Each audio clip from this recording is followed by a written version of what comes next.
Hello, and welcome back to JP Studies.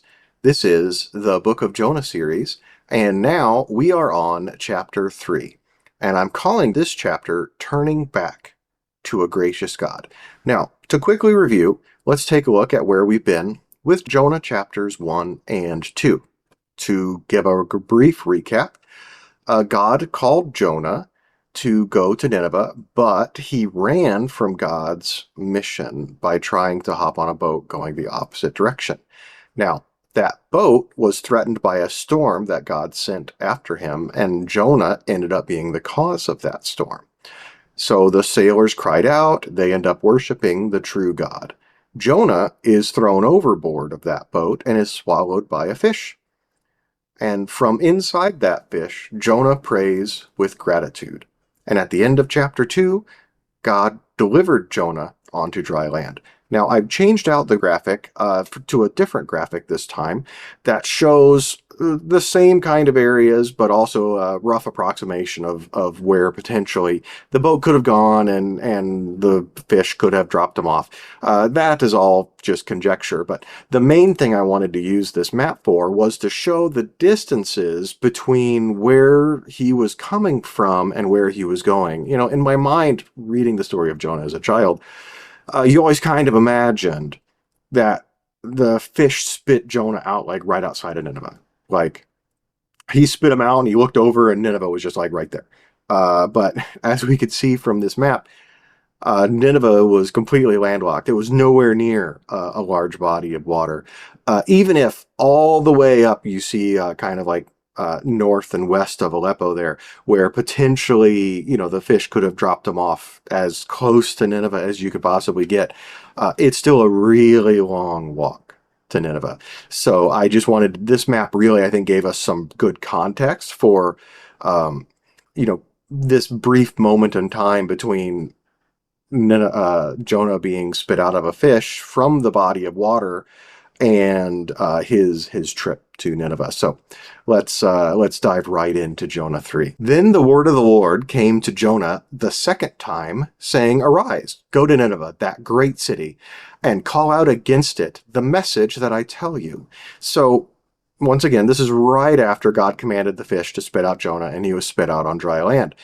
God gives Jonah this second chance, saying, you know, and it's the exact same call that he had when he was at home. But here we have a very, you know, this is it. This is your second chance. Hey, Jonah, you know, arise, go to Nineveh. The content's the exact same as it was when he was back home, but now what's happened between those two calls makes the second call a lot different. It's going to hit a lot different if you're Jonah. Now, Nineveh, just to throw this out there, just to give us some context, was a very influential Assyrian city. And as a reminder, Assyria was at war with Israel. And if we go back to our king's reference, Israel or Judah, or both, you know, they are split at this time, were having some success against Assyria and had been gaining land back for the northern kingdom of Israel quite successfully, despite the fact that they haven't been following God all that closely. So they've had some success. Assyria's been busy or weak or just not focused on that war front at the time. And so Israel was having good success against them, but they were still at war. I mean, land was moving, the boundaries were moving at this time between these two nations. So there was an active war front going on in Assyria against Assyria, and Nineveh was a major city of that nation. So if we go back to where Jonah went, Joppa was a major city. There's a major dock there. That's where a lot of things would come in and out from the sea. So that's why he went there to get on a boat. From there to Nineveh, going by a common trade route, is about 550 miles. Now, where Jonah ended up via fish taxi, it may or may not. But to give you context, from Joppa to Nineveh over how trade normally went was 550 miles. And lastly, just a note about how the Israelites would have felt about Assyria is that the Assyrians were known for violence and brutality, and they were long-time enemies of Israel. They had been battling Israel for a very long time and were known for how just brutal and how violent they were, especially in regard to war. So 3 and 4, Jonah arose and went to Nineveh according to the word of the Lord. Now Nineveh was an exceedingly great city, 3 days' journey in breadth. Jonah began to go into the city, going a day's journey, and he called out, "Yet 40 days, and Nineveh shall be overthrown." So, once again, Jonah responded positively. Amazing how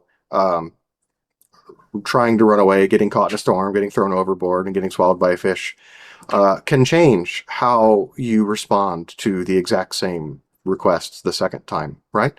So here we have Jonah arising, going to Nineveh. Also, go back to that map I showed you before at how far away Nineveh was from any dry land next to that sea, to know that this wasn't, it's, hey, he arose and he went to Nineveh. That one little sentence covered a lot of time and effort that Jonah went through in order to get to Nineveh. It glosses over it very quickly, but in context, we know this wasn't just like turn left and Nineveh's right there. And we talk about exceedingly great city. At the time, we're talking 8th century. We're looking at over 100,000 residents. So we'll find out next chapter. God refers to Nineveh as having 120,000 people in it. So that's a really big city if we're talking about 8th century. It's roughly 3 miles in circumference and covers about 300 acres. It's a pretty big expanse and a lot of people, especially if we're talking old time standards. Like, we're not talking about paved roads, we're not talking about indoor plumbing, we're not talking about indoor piping of any kind. We're talking about homes from 2,800 years ago. These were very different than the kinds of homes and the kinds of structures and the kinds of infrastructure that we see today. And so when we talk, bringing that context back into 3 days journey, we're not saying it takes 3 days to walk 3 miles. What we're saying is it takes 3 days to cover the main areas of the city and to present your message. So he spent 3 days wandering around the city presenting his message, and we get the message right here. The entirety of the message says, "Yet 40 days, and Nineveh shall be overthrown." That's not a very charismatic message. That's not a very positive message. That's not even like all that good of a message. It's just, hey, 40 days and Nineveh shall be overthrown. And this is being delivered, mind you, by a prophet who didn't even want to go and had to really be convinced to go. So I can't imagine that he's saying this with much gusto. Or if he is saying it with gusto, it's because, haha, you guys are going to get screwed in 40 days. I don't imagine that this message is being presented in a very positive light, or that Jonah is putting a lot of effort into how this message is getting out. I think he's doing what he absolutely has to do for people that he doesn't really care for. We'll find out more about that in the next chapter. But we have a very simple message here. Now let's see how the people respond. And the people of Nineveh believed God. They called for a fast and put on sackcloth, from the greatest of them to the least of them. The word reached the king of Nineveh, and he arose from his throne, removed his robe, covered himself with sackcloth and in ashes. Now, a few things to know here. We're going to kind of go, there's a lot of kind of cultural things we're going to talk about. So the first one is, ancient cultures viewed prophetic messages very seriously, even if it was from a foreign prophet of an unknown to them God. Because if you reflect back on other Old Testament stories, we have the Israelites and the God of Israel, and you have the Philistines and the God of the Philistines, and then you have Assyria and the God of Assyria. You have all these groups, and they all have their own religion, because they're all, and war often is played out on the metaphor of whose God is more powerful. So the power of the God is reflected in who's better in war. So all of these individuals, all these nations, all these tribes, all these groups of people, all are tied up in their own faith, their own priests, their own religious systems. And the role of prophet was looked at very highly across all of these religions. And so the Assyrians would take the words of the Israelite prophet and be very concerned about what they have to say, even though they don't believe in the same God, even though they're at war with Israel. Like the prophets had that kind of repertoire amongst other nations, and so much so that you would really, I mean, you're like an ambassador of sorts, and misrepresenting that and saying that you're a prophet in order for people to respect you would be disastrous for you. It would not go well. Like you need to really be confident that you're a prophet and be represented as a prophet, or else people would it would not go very well for you to misrepresent yourself as a prophet. So either way, they take this word of foreign prophets very seriously. Um, so that's why one, the people care to listen, and two, that's why the word even got to the king of Nineveh, because a prophetic word is going to be taken very seriously. So whenever someone hears it, obviously he's going around the city talking about it for 3 days. Someone's going to take that message and deliver it immediately to the king. That's going to be a very important thing that they need to get to the king right away. Once again, because they really care about prophetic messages, regardless of who the God is. Um, Now, a few other notes here. One, the call to repentance and the fact that people repented reflects what I would call a broad awareness that there is injustice in their violence and in their brutality, and that the people of Nineveh understand that the way that they are, the way that their nation is, that the way that they conduct business or the way that they conduct war may offend the divine. Like they weren't shocked by, oh my God, I can't believe you think that's wrong. No, they were like, oh yeah, yeah, we've been doing that, and we probably shouldn't. Yeah, I could totally understand that God would be very upset about that. So there is this idea of this conscience where no matter, even though they're not a member of Israel, even though they're not one of God's chosen people in this situation, that they have that tidbit of saying, ooh, you know, you're right. This isn't, we're not doing what's right. We're not really following kind of this moral guideline that all humans kind of understand, that kind of built-in conscience that we all have, that as Christians we call the reflection of the image of God. But they kind of have this understanding that, hey, we know that this probably would offend a God somewhere, and there should be something we do about it. And then we get to the whole sackcloth thing. And if you read your Old Testament much, you're going to find sackcloth and fasting and ashes a lot. Like it's a pretty common thing. And what this is telling us here is it's not a Jewish thing. This isn't an Israelite thing. This isn't, an Old Testament prophet thing. This is an ancient Near East. Like this is common behavior for when people are repentant and they're showing humility and desperation to appease someone, that this is what they do. Like, oh, I've really offended this person or this God. I need to show that I'm repentant. I need to like take off my good clothes and put on these garbage clothes and cover myself in dirt and really look like I'm sorry. That's kind of counterintuitive to us, I think. If you were to go to someone, let's say you offended someone and you needed to go say, hey, man, I'm really sorry. You wouldn't show up in dirty clothes. Like, you wouldn't not take a bath for a week. They wouldn't, if I came to you and said, hey, man, I'm really sorry, but I smelled terrible and my clothes were obviously dirty. Like, that wouldn't make you go, oh, this guy's really sorry. You'd be like, dude, what's wrong with you? Like, I'm not even listening to what you're saying because you're obviously deranged. Like there's something wrong with you more than just you being sorry. So we don't have this kind of cultural thing. So we just need to understand that for them, they weren't really sorry unless they were in sackcloth and ashes. Like that's how they presented and asked for an apology. And if they weren't doing that, if they did show up dressed well and presenting themselves well, like we would, it would have the opposite effect for them. They'd be like, you're not even sorry. Like you show up all clean with your nice clothes on, like get out of here. So it's just a cultural difference that we just need to be aware of so that we don't think these guys are just crazy. That's just how they were. And this is just how they got around their business. And the last thing here is the king of Nineveh. If you read a commentary on Jonah, you're going to hear endlessly about what the king of Nineveh means. And to summarize it all, one, Assyria was a nation. They had an emperor. There was a whole empire. It was huge. It was kind of a predecessor to the Roman Empire.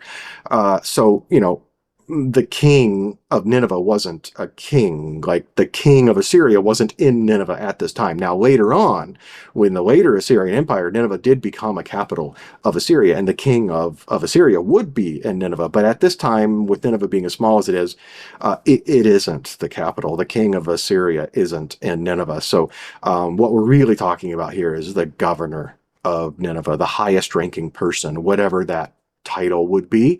And so there is that flexibility. And in other places in the Hebrew Bible, the use of the word king is kind of more flexible to say like the most authority, like the person with the highest authority in a given area. So there is that flexibility in the word, but just quite literally, if you're translating it, it is king. So they just translate it as king of Nineveh, but it doesn't mean that this is, 300 years into the future. It doesn't mean that, the story doesn't make any sense. It's just a way of referring to the highest ranking person of Nineveh at the time. And even that person, the whatever title that they may have, wore sackcloth and sat in ashes. So let's continue on. And he, going back to the king slash governor of Nineveh, issued a proclamation and published through Nineveh. By the decree of the king and his nobles, let neither man nor beast, herd nor flock taste anything. Let them not feed or drink water, but let man and beast be covered with sackcloth, and let them call out mightily to God. Let everyone turn from his evil way and from the violence that is in his hands. Who knows? God may turn and relent and turn from his fierce anger, so that we may not perish. So, going back to sackcloth and fasting, once again, common signs of humility and desperation. And here, once again, we already found out in the verses before this, the people were already doing this. The king himself, the governor himself, was already doing this. So he's just reinforcing that now by decree, saying, hey, now everyone's going to do this. Beyond that, he even says, man nor beast, herd nor flock. He extends it to beyond just people, to go all the way into even the animals, the flocks, the sheep, the cows, the chickens. Everybody should not eat or drink and be dressed in sackcloth. We're talking kind of an extreme of going even further. And it really ties in, going back to the point about how prophetic messages were really kind of common and looked at very seriously. This is a very serious response to a prophetic message, even though Jonah wasn't a prophet, of any Assyrian god, and wasn't, their nation wasn't really all that well respected by Assyria. So they're applying it beyond just the people, but they're applying it even to the animals. Can you imagine? How do you prevent cattle from drinking and eating? How do you prevent chickens from eating? And even more funny, like if you just think about it mentally, like they're dressing these animals, like it says, but let man and beast be covered with sackcloth. So like they're even dressing their animals in rags. It's just kind of a really funny thought. Like even the animals were wearing these really poor, dirty clothes. I can't even imagine trying to go wrap dirty clothes around some kind of large animal or beast or cow or whatever it is. It's just comical to me but that just shows like how much this meant to them. And then it ends with the uncertainty of it, right? So he says, hey, let everyone do all this. We're going to turn from our evil ways. We're going to turn from the violence that is in his hands.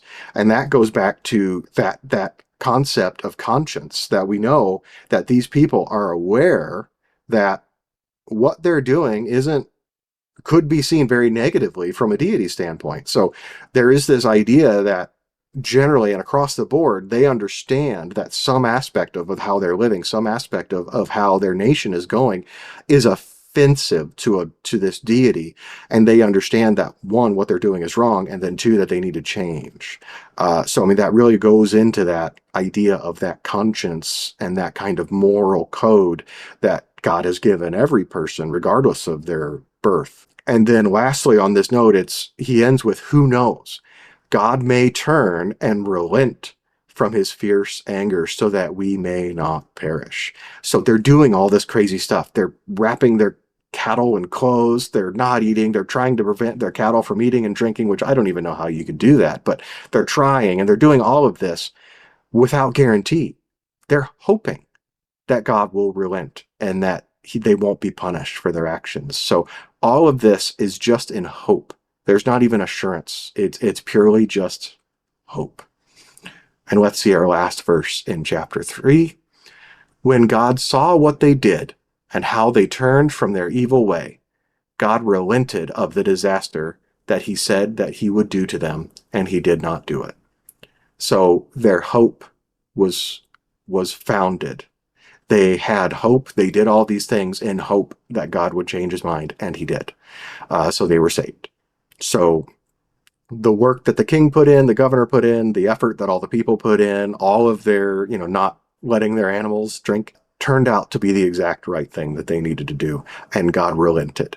Now, before we go any further here, we need to address one of the other major topics of this verse, and that's in theological discussions around whether or not God can change his mind.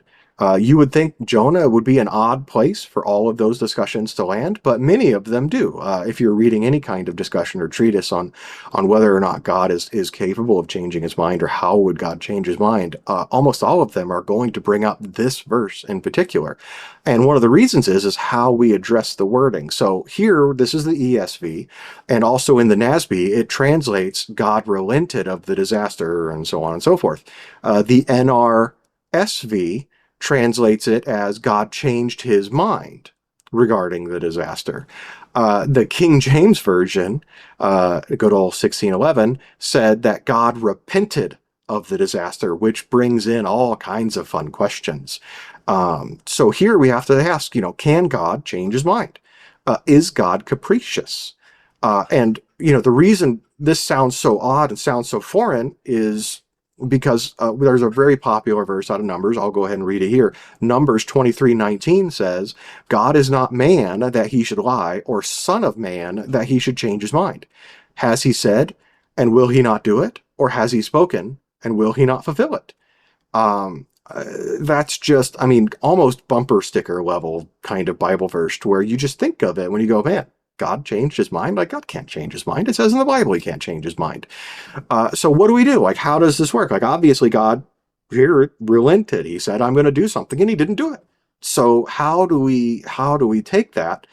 And one of the ways, and the ways that I believe it is the difference between a covenant agreement and the outcome of what we'd call a prophetic pronouncement. I have another example, but we'll just kind of flesh this out a little bit. So, when we talk about a covenant agreement, we're talking about like God telling Abraham, I will make your descendants as many stars as in the sky. Like, I will make a nation from you.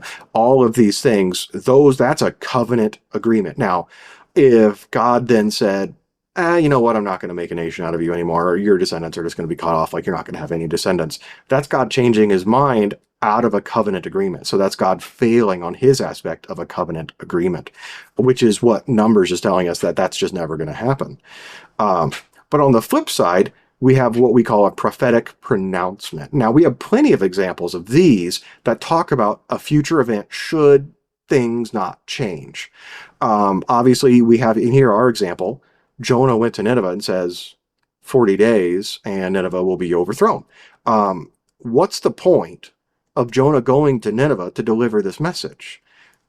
Jonah could have just stayed in Israel and said, 40 days, Nineveh will be overthrown. Nobody in Nineveh would have heard him. And then 40 days later, they just would have been destroyed.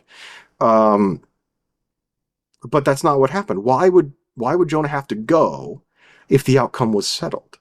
And we see something very similar from the book of Jeremiah. So in Jeremiah, this is, a little bit later on. In the book of Jeremiah, the northern kingdom is gone. The southern kingdom is still there. They still have the temple. The southern kingdom of Judah believes that having the temple means that they're never going to be taken over, that they're never going to have military loss because God, would never let his temple be destroyed.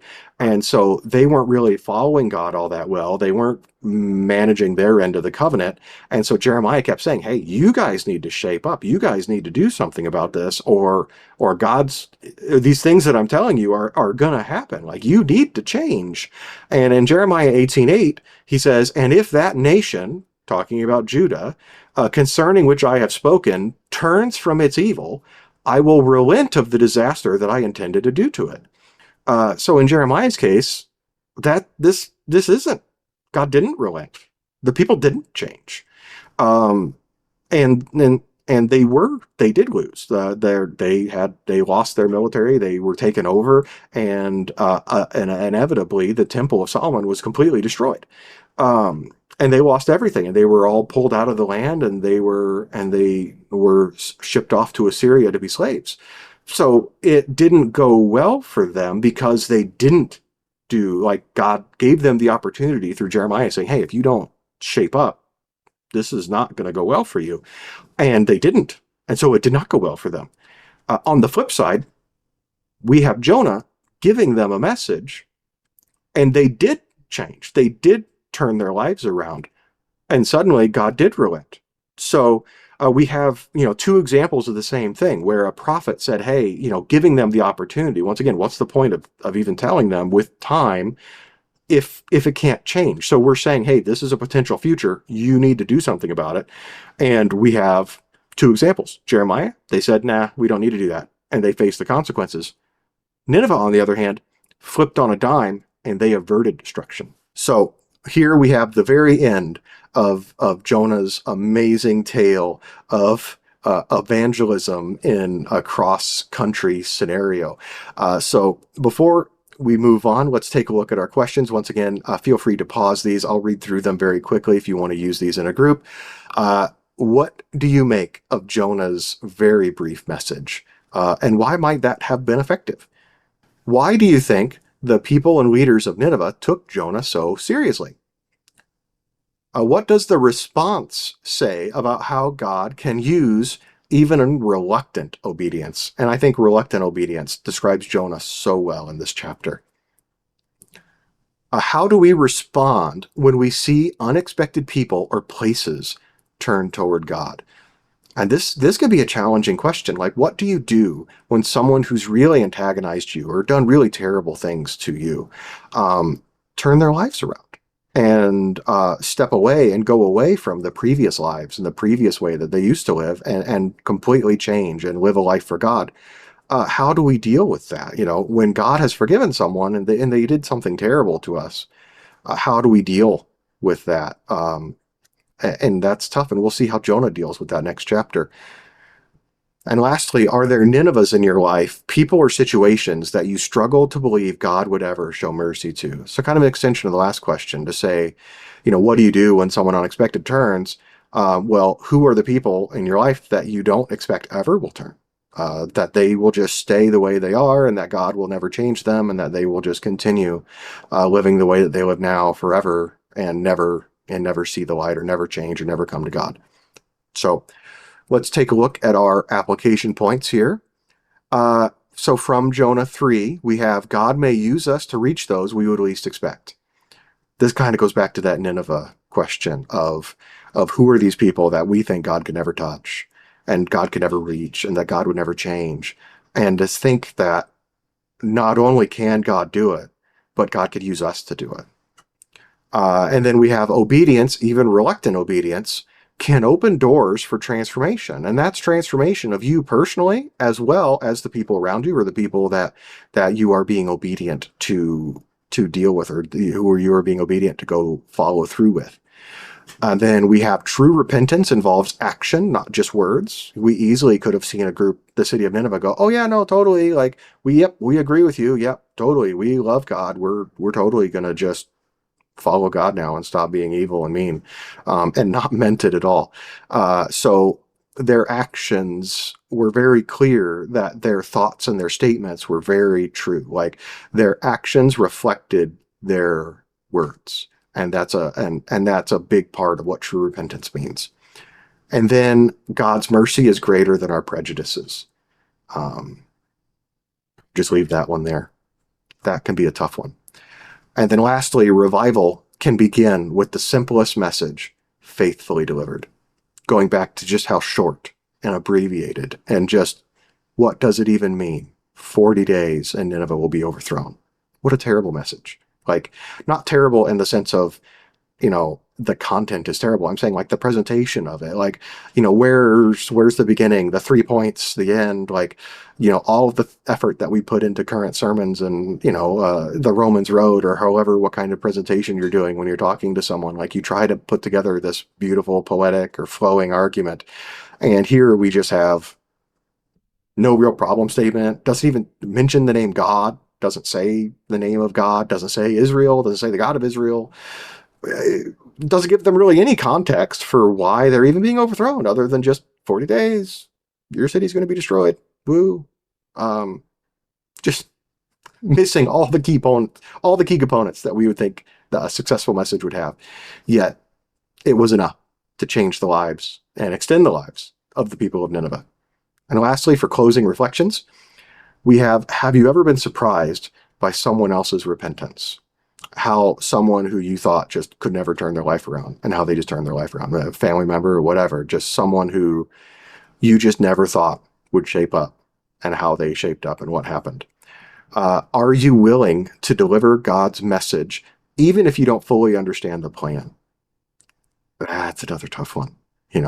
Jonah obviously didn't understand the plan. We'll find that out next chapter, but Jonah was just going with it. What did Jonah see? Did Jonah think it? What did Jonah think was going to happen? Are you willing to deliver God's message even when you don't know how they're going to respond or what they're going to respond with? Are they going to be mean? Are they going to be happy? Are they going to change? Are they not going to change? Are they going to be angry at you? You don't know until you do it. And then lastly, what would it look like to extend grace towards your own Nineveh? Thank you for coming. Next video, we'll be looking at the last chapter of Jonah, and that will conclude our look at the Book of Jonah series. Once again, thanks for coming.